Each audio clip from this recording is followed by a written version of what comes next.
three things I think will be of most interest to the youth. First, we must build the resilience of our economy by investing in digitalization and technology.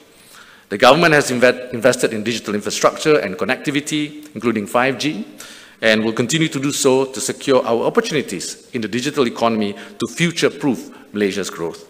5G is expected to generate 650 billion ringgit in cumulative GDP growth, bridge the digital divide, and create high-income jobs. Indeed, the digital market in Malaysia grew by 47% to $21 billion from $14 billion, and then driven by growth in e-commerce. Actually, e-commerce sales rose by 68%.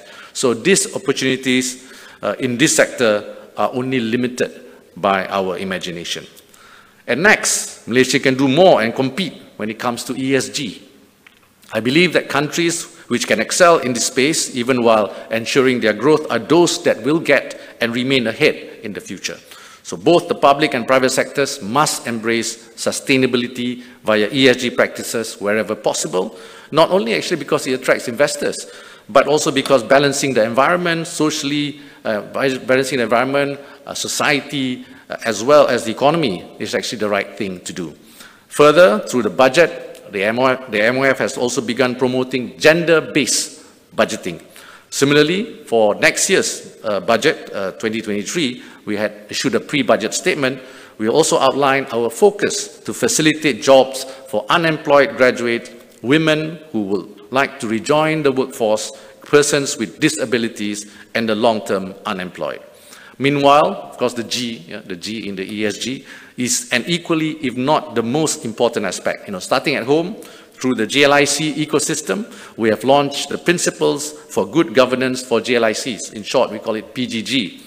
Given that the GLICs actually collectively manage 1.7 trillion ringgit of assets, this implies significant influence on governance and the overall ESG agenda within their respective ecosystems to secure a more sustainable future. Third, we must invest in human capital development, especially for the young, to support the creation of a competitive workforce. And this year alone, we have allocated 4.8 billion ringgit in the budget for job creation. This is through Jamin Kerja. And then at the same time, since the 1st of May, the government has actually gazetted an increase in minimum wage to 1,500 ringgit. This is to improve the standard of living. Additionally, innovation will also allow us to enhance the utilization of technology. So technology, as you know, will help us improve our productivity. And hopefully this will, in the long term, support sustainable wage growth. Your counterparts in Korea, China, and Japan actually are leading the way for their countries. So you can seize this. So find innovative solutions into existing problems in your communities. Register patents for your inventions and nurture a unicorn. The opportunities are actually manifold. Still, there's one key human capital development that rarely gets mentioned, and that's mental health.